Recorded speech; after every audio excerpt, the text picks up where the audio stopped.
भाई गलतियां सबसे होती हैं, लेकिन कुछ लोग ऐसी गलतियां करते हैं। मेरा मतलब यार उनके सोचने का प्रोसेस ना, बस यार कम ऑन। हम सब समझ ही सकते हैं। आपको सिर्फ एक काम सौंपा गया था कि सरसों के पंप में सरसों डालनी थी और मेयोनीज पंप में मेयोनीज। इन पंपों पे लेबल भी लगा हुआ था, तो फिर आपने ये कैसे कर दिया?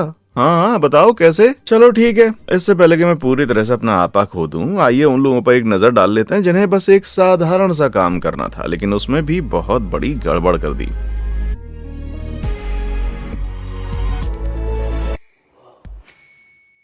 सड़क पेंटिंग ऐसा लगता है कि हर बार सही से काम करना एक आसान सा काम होगा, फिर चाहे वो सड़क पर सीधी रेखाएं बनानी हो, फुटपाथ पर पेंट करना हो या कुछ लिखना हो। वो भी कठिन शब्द नहीं है, बस बेसिक से शब्द, क्योंकि सड़कों पर चलने वाले ड्राइवर्स को उन्हें जल्दी से समझने की जरूरत भी होती है। उदाहरण के लिए यहाँ इस्तेमाल किए गए बड़े चमकीले पीले अक्षरों को देख लीजिए, जिन्हें देखकर ड्राइवर स्पष्ट रूप से बता सकता है कि ये एक टॉप लिखा हुआ है। हाँ, मुझे लगता है कि जिसने भी लिखा है वो हमारे साथ कुछ ज्यादा ही खेल रहा है। जैसा ही कहा गया कि जिसने भी इंग्लैंड के स्कारबोरो में इसे चित्रित किया है उसे अंग्रेजी लेसन की जरूरत है। No anti, no anti. यहाँ जैसे 2 साल का बच्चा एनर्जी बोलना सीख रहा है। हालांकि मुझे लगता है कि 2 साल के बच्चे भी ये पता कर सकते हैं कि इस तरह से किनारों को पेंट नहीं किया जा सकता। ये कोई प्रैंक है क्या वहाँ कोई साइन आउट लगा हुआ था जिससे लोगों को बताया जा रहा था कि अपनी कार यहाँ पार्क ना करें, क्योंकि सड़क के किनारे पेंट किया जा रहा था और इस कार के मालिक ने इसे नजरअंदाज कर दिया, या पेंट करने वाले शख्स ने सुबह उठा और हिंसा को चुन लिया? हाँ, खैर चाहे जो भी हो, लेकिन ये अगला सड़क चित्रकार जब उठा तो सड़क पर इन ताड़ के पत्तों पर एक नजर डाली और फिर फैसला किया कि उन्हें हटाना उसका काम नहीं था। पर इसे बेहतर बनाने वाली बात यह है कि गलती को ठीक करने के बजाय यहाँ पर कोई और आया और उसने इसमें एक्स्ट्रा रिफ्लेक्टर भी जोड़ दिया।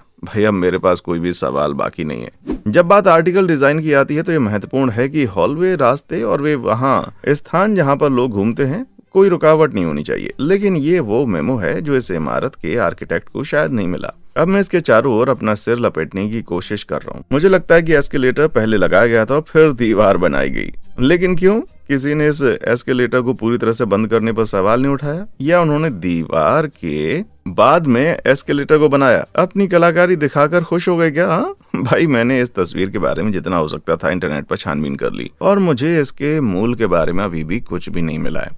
मुझे बस ये जानना है कि क्या ये असल में है या सिर्फ बहुत ही अच्छा फोटोशॉप है। ये मुझे हर तरह से परेशान कर रहा है, लेकिन अगर थोड़ी सी भी संभावना है कि असली नहीं है तो मुझे आज रात वाकई में अच्छी नींद आने वाली है। फोटोशॉप की बात करें तो प्लीज भगवान मुझे बता दो, मुझे असल में यहाँ 2 चीजों पर विश्वास रखने की जरूरत है। एक, इस कार की मरम्मत करने वाले मैकेनिक जैक को इतना ऊपर ना उठाएं कि कार को चल जाए, और दूसरी ये कि जिसने भी जैक बनाया वो कार को इतनी ऊंचाई तक तो नहीं जाने देगा। सभी धुंधले और अस्पष्ट डिटेल से मैं पूरी तरह से आश्वस्त हूँ कि ये एक फोटोशॉप का काम है जो मुझे परेशान करने के लिए डिजाइन किया गया है। बहुत ही बढ़िया। मान लीजिए कि आपका लक्ष्य पूरा हो गया, लेकिन मुझे तो भाई तुमसे नफरत है। मुझे तुमसे बहुत ही नफरत है।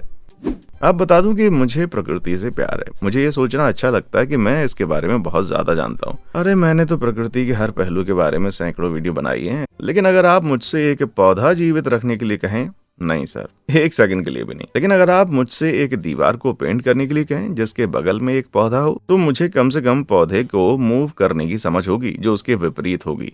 जिसने इस दीवार को पेंट करने के लिए अपने तेज दिमाग का इस्तेमाल किया, क्या उस पॉट का हिलाना सचमुच बहुत ही मुश्किल था? ईमानदारी से कहूँ तो अगर मैं इसके लिए जिम्मेदार होता तो मैं शर्म से मर जाता, और ऐसा लगता है कि ये पौधा भी मर चुका है। भाई मैं ना सिर्फ पौधों की देखभाल करने में खराब हूँ, बल्कि घर में कोई इम्प्रूवमेंट करने के मामले में भी जीरो हूँ। लेकिन हाँ, मैं लाइट बल्ब या फ्यूज जरूर बदल सकता हूँ। लेकिन अगर आप मुझे किसी भी चीज को वहां ले जाने में शामिल करना चाहते हैं तो फिर मैं सही आदमी नहीं हूँ, और ना ही मैं वो इंसान हूँ जिसने इस दरवाजे के हैंडल को लगाया है। हाँ, पहली नजर में देखने पर ये अच्छी तरह से लगा हुआ हैंडल दिखता है, लेकिन आपको जल्दी एहसास होगा कि इसे गलत तरीके से लगाया गया है, या कह सकते हैं कि एक ऐसा दरवाजा है जो कभी बंद नहीं होने के लिए डिजाइन किया गया है। अरे भाई, DIY में मैं जितना बुरा हूं ना, मुझे लगता है मैं भी ये अच्छी तरह से करने में सक्षम होता। मेरा मतलब, मैं बस ऐसा कह रहा हूँ। लेकिन यहाँ उदाहरण के लिए कुछ चीजें ऐसी हैं जो कि मुझे लगता है बड़ी आसान है, लेकिन फिर भी कुछ लोग इनके बारे में नहीं जानते। जैसे कि क्या आप जानते हैं सभी दरवाजे एक जैसे आकार के नहीं होते? भाई मैं दिखावटी नहीं हो रहा हूँ, मैं एक जायज प्रश्न पूछ रहा हूँ। क्या आप जानते हैं कि सभी दरवाजे एक जैसे आकार के नहीं होते? कृपया नीचे कमेंट सेक्शन में लिखें कि क्या सभी दरवाजे एक ही आकार के होते हैं या नहीं। मुझे लगता है कि लगभग 99% लोग यही कहेंगे कि हाँ मुझे पता है कि सभी दरवाजे एक ही आकार के नहीं होते। लेकिन 99% ही क्यों? क्योंकि बता दूं कि इस रेडिट यूजर ने अपने घर के सामने के दरवाजे को तोड़ दिया और बिना किसी मेजरमेंट के एक नया दरवाजा खरीद लिया। उसने मान लिया कि सभी दरवाजे एक ही आकार के होते हैं। मैं कसम खाकर कहता हूँ कि आप में से कुछ को ना स्कूल या फिर जीसस या फिर दोनों की जरूरत है। क्या तुम भूखे हो? मैं भी हूँ हर समय। क्या हम कुछ ऑर्डर करें? क्लासिक पेपरोनी पिज्जा के साथ जाना गलत नहीं हो सकता है ना? क्षमा करें, मैं थोड़ी देर के लिए भूल गया था कि ये कौन सा वीडियो था। ऐसा लगता है कि पिज़्ज़ेरिया ने इन लोगों को एक पेपरोनी ऑर्डर करते हुए सुना है और किसी तरह से उन्होंने इसका मतलब एक पेपरोनी पिज्जा के बजाय एक पेपरोनी का टुकड़ा मान लिया है। हेलो पुलिस, मुझे एक अपराध की रिपोर्ट लिखवानी है। हाँ, पिज्जा अपराध। खैर ये आपराधिक रूप से मूर्खतापूर्ण है। हेलो। खैर ठीक है, पिज्जा थोड़ा अजीब हो सकता है, लेकिन चीज बर्गर के बारे में तो क्या ही ख्याल है। बस मीट, पनीर और बन में थोड़ा सा सैलेड डालना कोई मुश्किल काम तो बिल्कुल नहीं है। बस हर चीज बन में डाल दो। हाँ, जब मैंने सब कुछ कहा तो मेरा मतलब सच में सब कुछ नहीं है। किसी तरह इस बेचारे ग्राहक को एक प्रिंटेड लेबल मिला जो मुझे लगता है कि ये डिब्बे के ऊपर होना चाहिए था, ना कि इसके बन के अंदर। लेकिन मुझे लगता है कि ये और भी बुरा हो सकता था, क्योंकि इसकी स्याही बन पर छप सकती थी। कुछ इस तरह। मुझे ये सोचना अच्छा लगता है कि मैं गलतियों को समझने में बड़ा दयालु हूं। मेरा मतलब है कि कम से कम ये पता लगाने की कोशिश करता हूं कि ऐसी गलती हो कैसे सकती है। लेकिन इसने मुझे चुप करा दिया है। खैर ऐसा अक्सर नहीं होता, इसलिए मान लेते हैं कि ये बस एक भूल थी, क्योंकि इससे ज्यादा अजीब कुछ भी नहीं हो सकता। रुक जाइए, क्या वे McDonald's burger box tartar sauce से भरे हुए हैं?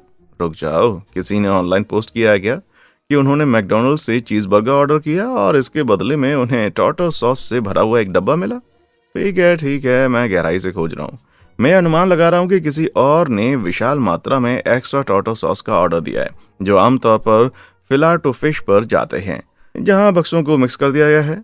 अरे यार, ये एक बार की बात है जो समझ में आ जाती है, लेकिन क्या आप जानते हैं कि किस चीज का कोई मतलब नहीं है? हाँ, किसी और के साथ भी यही हुआ था जब उन्होंने चिकन नगेट्स का ऑर्डर दिया था। भाई, किसी आदमी के नक से कभी भी खिलवाड़ ना करें, कभी भी नहीं, समझे आप? जिस तरह से सड़क इंजीनियरिंग को डिजाइन किया गया है, वर्कर और ठेकेदारों को लगातार सब सरफेस एलिमेंट्स को पानी की जरूरत होती है, इसलिए वे मेन हॉल और आसानी से उठाने वाले कंक्रीट ढक्कन जैसी चीजें स्थापित करते हैं। ये कभी कभी टेक्सटाइल पेविंग जैसे पहले से मौजूद एलिमेंट्स के साथ ओवरलैप होते हैं, लेकिन इतना पता चलता है क्योंकि वे सिर्फ कंक्रीट का एक टुकड़ा काटते हैं और इसे उसी तरह वापस अपनी जगह रख सकते हैं। लेकिन उन्होंने ऐसा किया क्यों? यहाँ दो विकल्प हैं। वर्कर्स के पास इसे सही करने की 50% संभावना थी। मैं तो कहूंगा कि शायद वो अंधा था, या शायद ये उसका बहाना था। लेकिन ये टेक्सटाइल पेविंग है, इसे खास तौर पर अंधों के लिए डिजाइन किया गया है। ठीक है यार, शांत हो जाओ, शांत हो जाओ, कोई बात नहीं, इसे वापस रखा जा सकता है। ऐसा नहीं है कि किसी ने डामर बिछा दिया हो। ठीक है, अब मुझे नहीं पता कि मैं क्या कहूँ। डामर को आमतौर पर हाथ से खुरचकर प्लेस किया जाता है, हालांकि कभी कभी खास किस्म के रोलर का इस्तेमाल करके गर्म राल पदार्थ डिस्ट्रीब्यूट किया जा सकता है। पर फिर भी आप ऐसा करने से कैसे चूक सकते हैं या नहीं चूक सकते? हाँ ठीक है, अगर ये किसी वाहन द्वारा बिछाया गया होता तो मैं समझ सकता हूँ कि वह कैसे चूक गए होंगे। ये एक कॉम्प्लेक्स मशीन लगती है। शायद उनका ध्यान भटक गया हो, क्योंकि मेन होल थोड़े छोटे हैं, लेकिन दूसरी तरफ वो एक पूरी कार है। कोई ऐसा मशीन नहीं कर सकती। किसी को सड़क बनाते समय सचमुच इस कार पर मैनुअल रूप से डामर बिछाना होगा। रुक जाओ, ये अजीब तरह से धुंधला भी तो दिखता है और टेक्सचर भी बेहद इनकंसिस्टेंट है। भाई ये तो फोटोशॉप है ना? मुझे लगा कि मेरी कुछ विवेकशीलता यहाँ पर लौट आई है, हालांकि मुझे नहीं लगता कि लंबे समय तक टिकी रहेगी। अगर आपने पहले से अनुमान नहीं लगाया था तो मैं काफी कॉम्पिटिटिव हूँ। आप हैं कैसे? क्या आपको प्रथम आने का एहसास है? दूसरा स्थान उतना अच्छा नहीं लगता, लेकिन तीसरे स्थान पर आना बहुत ही बेकार है। जी हाँ, थर्ड। तुम्हें पता है थर्स्ट प्लेस? क्या थर्स्ट प्लेस कोई जगह नहीं है? तो कृपया इसे एक्सप्लेन करने की मेहरबानी करें। भाई मैं पूरी तरह से निश्चित नहीं हूँ कि यहाँ मेडल बनाने की प्रक्रिया के दौरान हुआ क्या, लेकिन ये स्पष्ट रूप से तीसरे और पहले चरण के बीच हुआ। रुको, अगर कोई थर्स्ट प्लेस है तो क्या अब इसका मतलब ये है कि वहां कहीं फोर्ड स्थान का मेडल है? गॉड, अगर ऐसा है तो मैं हारा हुआ भी होकर ही खुश रहूंगा। एक गर्मी के दिन आइसक्रीम के स्वादिष्ट स्कूप से बेहतर कोई भी चीज नहीं हो सकती। हालांकि अगर आप इस जगह से ऑर्डर कर रहे हैं तो मैं दोबारा जांच करूंगा कि वे किस चीज से बना रहे हैं। साइन में आम लिखा है और रंग भी आम जैसा दिखता है, लेकिन वो एक एवोकाडो है। मेरा मतलब है, मुझे लगता है कि एवोकाडो और आम एक जैसे आकार के होते हैं। वे बाहर से भी एक जैसे रंग के होते हैं और सेंटर में एक बड़ा सा पत्थर होता है, लेकिन वो निश्चित रूप से एक एवोकाडो नहीं है, आम भी नहीं है। क्या ये आइसक्रीम की दुकान अपने ग्राहकों को उत्साहित करने की कोशिश कर रही है, या फिर ऐसा है जिसने भी ये चिन्ह बनाया है उसे इसके बारे में अंतर ही नहीं मालूम था? अगर ये बात की बात है तो मैं असल में उस इंसान के टेस्ट बोर्ड से बिल्कुल भी ईर्ष्या नहीं करने वाला। यह अजीब लग सकता है, लेकिन मुझे निजी तौर पर टर्न स्टाइल से नफरत है। ऐसा लगता है कि मैं हमेशा उनमें फंस जाता हूँ या वो कठोर हो जाते हैं और मैं उनके बीच से अपना रास्ता निकाल नहीं पाता। मुझे वो प्रैक्टिकल नहीं लगते। हालांकि शायद इससे ज्यादा नहीं, इस शैली के दोनों ओर कोई दीवार या स्टॉल नहीं है, तो ये वहां पर कर क्या रहा है? क्या कोई इसे हटाना भूल गया? क्या इसे सीढ़ियों और शौचालय के दरवाजे के बीच में से जाना था? मुझे इस बात का उत्तर चाहिए। लेकिन साथ ही मैं खुश हूँ? नहीं यार, मैं खुश नहीं हूँ, ये बिल्कुल झूठ है। ये मेरी समझ से परे है जिन कारणों से ये गुस्सा दिलाने वाला है। भाई इस टर्न स्टाइल को ना एकदम बाहर ही निकाल दो। अब सिर्फ अपना काम करने और काम निपटाने में कुछ भी गलत नहीं है। इसमें कोई एक्स्ट्रा एफर्ट शामिल नहीं है। सिर्फ उतना ही करना जितने के लिए आपको भुगतान किया जाता है। उससे थोड़ा भी ज्यादा नहीं करना कोई अपराध तो बिल्कुल नहीं है। लेकिन अगर मैं वो इंसान होता जिसका काम इस लॉन में घास काटना होता, तो मैं इस बड़े नारंगी शंकु को उसके बीच में रखने के बारे में सोचता, क्योंकि जिसने भी ये किया उसने नहीं किया। और जब उन्होंने इसे उस स्थान से हटाया तो समस्या स्पष्ट हो गई। शुरू में मैंने सोचा कि ये इतना मूर्खतापूर्ण है कि इसे फोटोशॉप किया गया होगा। फिर बाद में 1 मिनट के बाद ही मुझे ऐसे दृश्य की तस्वीर मिली। भाई कौन इस तरह से अपने लॉन पर शंकु छोड़ता है? मनोरोगी? हाँ, इसका उत्तर सिर्फ मनोरोगी हो सकते हैं, क्योंकि मेरे पास कोई दूसरा उत्तर तो नहीं है। क्या आप फिल्म आइस एज के सिड द स्लॉथ से परिचित हैं? वो एक स्लॉथ है जो हर तरह से अयोग्य है, जिसके टेढ़े मेढ़े दांत हैं और आंखें दूर दूर हैं। इन कारनामों ने उन्हें जर्मन ऑफ्थल्मोलॉजी की दुनिया में विशेष रूप से लोकप्रिय हस्ती बना दिया। अरे अरे रुक जाओ यार, वो नहीं है तो फिर आखिर ऐसा कौन हो सकता है? किसी ने यह निर्णय लिया कि एक दिशा में दिखते हुए किसी महिला की तस्वीर मिरर के बगल में स्थापित करेंगे, और ऐसा करके उसने दुनिया में चश्मे के लिए सबसे अस्थिर विज्ञापन बना दिया। अब अगर मैंने निर्णय कर लिया कि मुझे बच्चों के लिए खेलने का एरिया डिजाइन करना है, तो मेरी पहली चिंता सुरक्षा को लेकर होगी। मैं ये सुनिश्चित करूंगा कि झूलों में ऐसी सीटें हों जहां छोटे बच्चे कंफर्टेबल हो। मैं ये भी सुनिश्चित करूंगा कि जमीन से ज्यादा ऊपर कुछ ना हो और स्लाइड नीचे तक जाएं ताकि बच्चे उनसे बाहर ना गिरें। क्या वो आखिरी स्टेटमेंट चिंता के विषय से रेलेवेंट नहीं है? हाँ, खैर इस स्लाइड को डिजाइन करने वाले का धन्यवाद है, क्योंकि भाई वो क्या सोच रहे होते हैं जब उन्होंने ये एड्स ग्राउंड से 4 फीट ऊपर बनाया, या नीचे का एक हिस्सा गायब था और इस बच्चे ने अपनी पूरी बुद्धि से नीचे जाने का फैसला किया। भाई इसका कारण जो भी हो, लेकिन मुझे खुशी है कि मैं इस कानूनी मुकदमे के दूसरे छोर पर बिल्कुल नहीं हूँ। जब शौचालय की बात आती है तो मैं इसके लिए तैयार हूँ। मेरा मतलब, आपने मेरे कुछ चुटकुले सुने होंगे, मैं इसका बहुत ही बड़ा फैन हूँ, बहुत बड़ा। लेकिन ये थोड़ा सा अलग ही किस्म का है। मुझे नहीं पता कि किसी ने इस टॉयलेट सीट को उल्टा कैसे स्थापित किया। क्या आप जानते हैं कि सीट के एक हिस्से में एक बड़ा छेद है और दूसरी तरफ नहीं है? ठीक है, शांत हो जाओ। मैं शायद देख सकता हूँ कि आप यहाँ इंस्टॉलेशन के दौरान कैसे भ्रमित हो सकते हैं, लेकिन ये माफी मांगने के लायक तो नहीं है। यार, किस डिजाइनर ने तय किया है कि ग्राउंड फ्लोर के शौचालय के लिए शौचालय के सामने फर्श से छत तक की खिड़कियां होनी चाहिए, जमीन से छत तक? बाप रे, भगवान का शुक्र है कि वहां एक दरवाजा भी है। भाई मैं नहीं चाहूंगा कि बाथरूम के इस हिस्से में कोई भी ये देखे कि वहां से गुजरने वाला हर दूसरा इंसान क्या देख रहा है। एक नहीं बल्कि 2 तरफ से। पूरा बकवास है। अपवित्र की बात करें तो जिसने भी इस केक को बर्फ बनाने का निर्णय लिया, स्पष्ट रूप से उस पर भूत प्रेत का साया था। मैं ऐसा इसलिए सिर्फ नहीं कह रहा हूँ क्योंकि उन्होंने इस क्रीम चीज मूस केक पर जीविश मेनोराह को बुरी तरह से जमाने का फैसला किया। मैं ऐसा इसलिए कह रहा हूँ क्योंकि जिस तरह से केक पर डेविड के प्रसिद्ध 6 नुकीले तारे को सजाया गया है, उसे देखकर जीविश को पहचानने वाला कोई भी इंसान आपको बताएगा कि ये जुडाइज्म धर्म का धार्मिक प्रतीक है। बर्फ लगाने के बजाय उन्होंने केक पर 5 नुकीले पंचकोड़ लगाए हैं, जिसे पूरे इतिहास में जादू, तंत्र मंत्र और शैतान के रूप में रिप्रेजेंट किया गया है, जो एक हिसाब से जुडाइज्म धर्म के बिल्कुल विपरीत है, और वो भी हर प्रकार से। क्या आप कभी महत्वपूर्ण तारीखें भूलते हैं?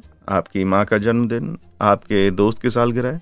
ये हमें सबसे अच्छे लोगों के साथ भी होता है। जैसा कि एक कैलेंडर बनाने वाली कंपनी को 2018 में पता चला कि फरवरी में 28 दिन है।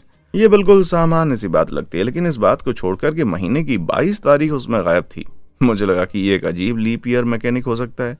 लेकिन नहीं, वो आदमी जिसका काम कैलेंडर प्रिंटिंग कंपनी में कैलेंडर के दिनों की योजना बनाना था, वो भूल गया था कि 22 फरवरी का अस्तित्व भी है। इसका क्या मतलब है कि इसके बाद की हर तारीख के गलत दिन में छपी? चलो, अगर आपके पास ये कैलेंडर है तो क्या आप मुझे बता सकते हैं कि मैं सच में जानने के लिए उत्सुक हूँ कि क्या कैलेंडर बनाने वाली कंपनी ने ज्यादा तारीखें गलत कर दी थी? क्योंकि वो सिर्फ एक गलती तो नहीं होगी, वो अक्षमता का एक अलग ही लेवल होगा जिसका अस्तित्व मैं तो बिल्कुल नहीं जानता। क्या आपको बचपन याद है? रेस्टोरेंट के मेन्यू या पैम्फलेट के पीछे छपी पजल को सॉल्व करना, क्या वे मजेदार नहीं थे? आइए अब एक साथ मिलकर एक ऐसा पुराने समय की खातिरदारी करते हैं। ठीक है, हमें यहाँ से जाना होगा। चलो, ऊपर, दाएं, नीचे, दाएं, नीचे, बाएं, नीचे, दाएं, नीचे, बाएं, नीचे, दाएं, ऊपर, ऊपर चले। खत्म हो गया। शायद वापस नीचे, बाएं, नीचे, दाएं, ऊपर, ओहो, नीचे, बाएं। एक सेकंड रुक जाओ, यहाँ बाहर निकलने का कोई रास्ता नहीं है क्या? ब्लड बोर्न के डायरेक्टर ने बच्चों की इस मजे को, या कोई ये जांचना भूल गया था कि मजे के खेल में जीतना भी था? जो भी हो, चलो एक और प्रयास करते हैं। अब यहाँ से शुरू करते हैं। क्या वो हमारा मजाक उड़ा रहे हैं? हाँ, ऐसा ही लगता है। खैर, मुझे पता है कि ये मेन्यू छोटे बच्चों के समझने के लिए तो नहीं बनाए गए, लेकिन ये हैं बड़े अपमानजनक, चाहे आप किसी भी उम्र के हों। अगर आप एक कस्टमर फेसिंग सेवा कर्मी हैं तो आपके प्रति मेरा सम्मान और गहरी सहानुभूति दोनों है। मैं जानता हूं कि ग्राहक कितने अजीब हो सकते हैं, लेकिन क्या कोई मुझे बता सकता है कि इस आदमी ने ऐसा क्या किया कि उसे अपना बैगल इस तरह से काटना पड़ा? आपको बस इसे बीच से काटना था। मैं ये मान सकता हूँ कि ये इंसान बस क्रेन की एक्टिंग कर रहा था ताकि कोई उसे आसानी से हल्का कर सके। वैलेंटाइन दिवस, चाहे आप इसके बारे में कैसा भी महसूस करते हो, पर दुकानें, स्टोर और बिजनेस वाले इसे पसंद करते हैं क्योंकि उनके लिए ये वो अवसर होता है जब वे किसी भी हार्ड प्रिंटेड प्रोडक्ट को बेचने की कीमत बढ़ा कर सकते हैं, जिसे फिर एक सप्ताह से भी कम समय में भुला दिया जाता है या कूड़ेदान में डाल दिया जाता है। वो निर्भर करता है कि आपका क्रश आपको कितनी तेजी से रिएक्ट करता है। हालांकि इस स्टोर के एक कर्मचारी ने लवी डवी मर्चेंडाइज को त्यागने का फैसला किया और बोर्ड पर अपने वैलेंटाइन को सरप्राइज करने के लिए संदेश दे दिया, और थोड़ा सा शाब्दिक रूप से। हाँ, मुझे पूरा यकीन है कि अगर मैं अपने क्रश की ओर हथौड़ा लेकर चलूं तो वे इतने आश्चर्यचकित होंगे कि वे शायद पुलिस को बुला लें। शायद मुझे दूसरा स्टोर देखना चाहिए। इन लोगों के पास कुछ स्टॉल हैं जिन पर वैलेंटाइन संदेश का लेबल लगा हुआ है। मुझे आश्चर्य है कि किस तरह का उपहार है। खैर, ये वाले हथौड़ों से भी बदतर है। या तो वो, या फिर ये स्टॉल वैलेंटाइन पर सभी अकेले लोगों के लिए है ना? लगता है कि आप लोग मेरी बात समझ रहे हैं। नहीं, चलो यार, कोई ना। सचमुच कोई इंसान इस संदेश को बदलना भूल गया जब उसने इन प्रोडक्ट्स को इधर उधर किया। भाई, कोई मुट्ठी भर खीरे और हथौड़ों के साथ अपनी डेट के दरवाजे पर दस्तक तो नहीं देता होगा। मैं तो बस यही उम्मीद करूंगा। मैं ये सोचना चाहता हूँ कि मैं चिंता करने वाला इंसान नहीं हूँ। यहाँ ज्यादा कुछ नहीं है जो अच्छे कारण से मेरे दिल की धड़कन को तेज कर दे, लेकिन ये लिफ्ट, हे भगवान, मुझे लगता है कि इस गड़बड़ी में शायद एक बटन हो सकता है जो आपको सीधा नरक में ले जाए। जिसने भी ये चीज बनाई उसे ये सुनिश्चित करना था कि इसमें हर मंजिल के लिए एक बटन हो, लेकिन मंजिल 5 के लिए 2 बटन क्यों है? मंजिल 3 कहाँ है? और आखिर में ये रहस्य बटन आपको कहाँ ले जाने के लिए बने हैं? तुम सोचो, मैं सीढ़ियां चढ़ता हूँ। बात है साल 2016 की, जब एक action role playing video game Grim Dawn release हुई थी और एजी आर्ट और आशाजनक रिव्यूज के साथ लोग इसे खेलने के लिए उत्साहित थे। फिर वो कैरेक्टर क्रिएशन स्क्रीन पर पहुंचे, जहां आपके पास विकल्प था कि आप अपने कैरेक्टर को मेल, फीमेल या हार्डकोर बना सकते थे। खैर, मैं पूरी तरह से इसके पक्ष में हूं जहां जेंडर की बात को खत्म करें और खेल की कठिनाई के स्तर के रूप में प्लेयर को पहचाने। मैं निजी तौर पर लेजेंडरी के रूप में पहचान रखता हूँ, लेकिन मुझ में ऐसा क्या है, तुम पूछोगे ना? कयामत। खैर, निराशाजनक रूप से ग्रिम डॉन असल में किसी भी तरह से लिंक कंस्ट्रक्ट को नष्ट करने की कोशिश नहीं कर रहा था। ये पता चला कि ये एक गड़बड़ी थी जिसने गलती से डिफिकल्टी सेटिंग्स को लिंक सेटिंग्स के साथ जोड़ दिया था। फिर भी आज से मैं घोषणा करता हूँ कि मैं लेजेंडरी के रूप में अपनी पहचान रखता हूँ। मेरे सर्वनाम में हेम हैं। अब निजी तौर पर मुझे परवाह नहीं है कि आपका सर्वनाम क्या है या आप कौन सा बाथरूम इस्तेमाल करते हैं, क्योंकि जहां तक मैं जानता हूं उससे मेरा कोई लेना देना नहीं है। लेकिन मैं जो कहूंगा वो ये कि ये मेरा बिजनेस है। ये तो मेरा बिजनेस है, एक ऐसे इंसान के रूप में जो पब्लिक पुरुषों के बाथरूम का इस्तेमाल करता है। मैं ईमानदारी से कह सकता हूँ कि वो बेकार है। खासकर यूरिनल्स नर्क जैसे होते हैं। अगर गंद के लिए नहीं तो छींटों के लिए तो होते ही है। इस खराब अनुभव को शेयर करने की इच्छा के अलावा मुझे इस बात का बिल्कुल भी अंदाजा नहीं है कि इस डिजाइनर ने महिलाओं के बाथरूम में इस यूरिनल को स्थापित करने का निर्णय क्यों लिया। लेकिन मेरा सवाल यह है कि ये बिल्कुल दरवाजे के सामने क्यों है। यहाँ तक कि पुरुषों के बाथरूम में भी थोड़ी प्रिवेसी के लिए इन्हें आमतौर पर कोने के आसपास या दीवार के पीछे लगाया जाता है, लेकिन यहाँ इनका विचार क्या था? मेरे लिए इसका कोई अर्थ नहीं है। आइए सभी यूरिनल को खत्म कर दें, समस्या ही हल हो जाएगी। अगर मैं अपने घर में कुछ स्थापित करने के लिए किसी को भुगतान कर रहा हूँ, चाहे वो प्लम्बिंग, बिजली या फर्नीचर से संबंधित हो, मैं आशा करूंगा कि इसे स्थापित करने वाले इंसान को पता होगा कि वो क्या कर रहे हैं। अब ये मैं कोई ज्यादा बड़ी आशा तो नहीं रख रहा हूँ, है ना? क्योंकि अगर मैं किसी को किचन सिंक लगाने के लिए काम पर लगा रहा हूँ और घर आकर कुछ इस तरह से देखता हूँ तो मुझे शिकायत करने का पूरा अधिकार है। ऐसा नहीं है कि सिंक एक कोण पर है या थोड़ा हटकर, बल्कि इसे पूरी तरह से गलत तरीके से स्थापित किया गया है। मैं यहाँ एक छोटा सा डूबने का एहसास वाले पिता का मजाक बनाना चाहता था, लेकिन ईमानदारी से कहूँ मैं पागल भी नहीं हूँ, मैं बस निराश हूँ। अगर आप कभी किराए के मकान में रहें तो आप जानते हैं कि मकान मालिक कितने हिट एंड मिस हो सकते हैं। कुछ अच्छे हैं और कुछ हकदार हैं ऐसे शब्दों के कि क्या ही कहूँ। उनके साथ न्याय नहीं करते वो शब्द। कई लोग ऐसे तरीके ढूंढ लेंगे ताकि ऐसा लगे कि वे जगह को रहने योग्य बनाने के लिए जरूरी मेंटेनेंस कर रहे हैं, और इसके लिए मकान मालिक की एक ट्रिक होती है कि वो पेंट करते हैं जिससे सभी समस्याओं का हल हो जाए। मोल्ड हो तो इस पर पेंट कर दो, रोचेज आए उन पर पेंट करें, लाइट स्विच की प्रॉब्लम इस पर पेंट करें, बिजली के आउटलेट इसके ऊपर पेंट की एक परत चढ़ा दो। मैं आपको ये नहीं बता सकता कि मुझे ये व्यवहार कितना अजीब लगता है, लेकिन इसकी सबसे बड़ी महिमा ये होनी चाहिए, इस मकान मालिक ने घर के अलार्म सिस्टम के लिए पूरे सुरक्षा पैनल को पेंट कर दिया। मुझे बताओ कि आप इसके आसपास पेंट क्यों नहीं करेंगे? मैं समझता हूँ कि आप जल्दी में हो सकते हैं, लेकिन निश्चित रूप से इस तरह की चीजों पर ध्यान न देने में कम समय लगता है। लेकिन मुझे पता है कि मैं मकान मालिक नहीं हूँ, लेकिन फिर भी मैं ये भी कह सकता हूँ कि उन्होंने शायद इसके लिए अपने किराएदारों को दोषी ठहराने का एक तरीका ढूंढ लिया। ठीक है, डिफॉल्ट जूस क्या है? नहीं, मैं हकलाया नहीं था यार। डिफॉल्ट जूस है क्या ये बताओ? आपको पता है आप जो जूस पीते हैं वो डिफॉल्ट फ्लेवर का होता है। क्या आप में से कुछ लोग ऑरेंज कह रहे थे? शायद सेब, क्रैनबेरी है? नहीं, मैं डिफॉल्ट जूस के बारे में बात कर रहा हूँ। ये डिफॉल्ट जूस खास तौर पर क्या मतलब? डिफॉल्ट एक फ्लेवर नहीं है। किसी ने इस कार्टन को प्रिंट किया, इसे भर दिया और इसे एक स्टोर तक ले गया, जहाँ किसी ने इसे हमारे खरीदने के लिए एक शेल्फ पर रख दिया, और कभी भी किसी ने ये नहीं कहा कि ये सही नहीं है, इसलिए ये सही ही होगा। तो एक बार फिर मैं पूछ रहा हूँ कि डिफॉल्ट जूस क्या है? खैर, बता दूं कि प्रिंटिंग मशीन में किसी प्रकार की कोडिंग एरर के कारण इस कार्टन के लेबल गायब हो गए और इसे क्वालिटी कंट्रोल करने के लिए नहीं लिया गया। लेकिन ये कहना कि मैं उत्सुक हूँ, ये एक अंडरस्टेटमेंट होगी। आपके अनुसार डिफॉल्ट जूस क्या है? मुझे नीचे कमेंट सेक्शन में आकर बताएं। डोनट्स। डोनट्स के साथ गलत नहीं हो सकता। पूरी दुनिया में कोई भी चीज मुझे डोनट से दूर नहीं कर सकती, खासकर जब वे इन चेरी केक जितने अच्छे दिखते हों। इसके मुकाबले में कोई रास्ता है क्या? रुक जाओ, क्या कहा? स्टोर का इस बात से क्या मतलब? बोनलेस? क्या डोनट्स में हमेशा हड्डियां होती हैं? क्या हम पूरे समय उनका गलत उच्चारण ही करते रहे? क्या वो असल में बोनसट है? नहीं, भगवान का शुक्र है। ऐसा लगता है कि स्टोर क्लर्क किसी तरह से भूल गया है कि डोनट्स मांस के नहीं बने होते और इसलिए इस बोनलेस स्टिकर की जरूरत नहीं है, लेकिन वो फिर भी इसे पहचानने में सफल रहे, इसलिए इस ढेर में डोनट्स के हर एक पैकेट को बोनलेस के रूप में लेबल कर दिया गया। बहुत बढ़िया। मैं अब ये सोचना बंद नहीं कर सकता कि एक डोनट हड्डी के साथ कैसा दिखेगा। क्या वो एक बड़ी गोलाकार हड्डी होगी या इसमें कई छोटी हड्डियां होंगी जो होल बनाएंगी? चाहे जो भी हो, मुझे इससे नफरत ही होगी। ठीक है, मैं मानवता को ज्यादा महत्व दे रहा हूँ। चलिए एक सिंपल बात पर वापस चलते हैं, जैसे कि गिनती। अगर मैं आपको इस तरह की एक ग्रिड देता हूँ और इसके सीक्वेंस के पहले 2 नंबर किसी 1 और 2 के हों, तो आपको क्या लगता है कि बाकी संख्याएं इस सीक्वेंस में कैसे फिट होंगी? शायद कुछ इस तरह से, क्योंकि ये एक पैटर्न को नीचे तक फॉलो कर रहा है। अच्छा, और आसान भी है। लेकिन अगर आप इस अपार्टमेंट कॉम्प्लेक्स में रहते हैं तो फिर ऐसा नहीं है।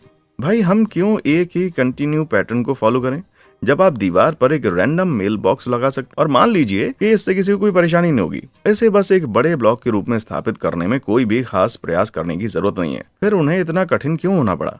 आपको शायद याद होगा कि सीरीज के भाग 2 में मैंने अपनी बची खुची बुद्धि इंडक्शन स्टोव पर इस अंगूठी को देखकर खो दी थी। कैसे किसी ने इसे गलत तरीके से अलाइन कर दिया था, मैं कभी नहीं जान पाऊंगा। और जो बात मैं मरते दम तक नहीं भूलूंगा वो ये है कि कैसे किसी ने इस स्टोव टॉप को इस तरह से स्थापित किया और अपना दिन खूबसूरत बनाया। भाई, इन 4 में से एक भी एलिमेंट लाइन में नहीं है। एक बार की गलती मैं समझ सकता हूँ, लेकिन 4 बार एक ही स्टोव टॉप में 4 बार? नहीं नहीं नहीं नहीं, ये जानबूझकर की गई गलती है। ये वेपनाइज्ड गलती है। हालांकि ये मेरा चूल्हा भी नहीं है, फिर भी मैं शिकायत करना चाहता हूँ। खैर, ऐसा मैं अगले एपिसोड के माध्यम से बताऊंगा। लेकिन आपको क्या लगता है कि इनमें से कौन सा साधारण सा काम सबसे भद्दे तरीके से बिगड़ा था? मुझे नीचे कमेंट सेक्शन में आकर बताएं। देखने के लिए शुक्रिया।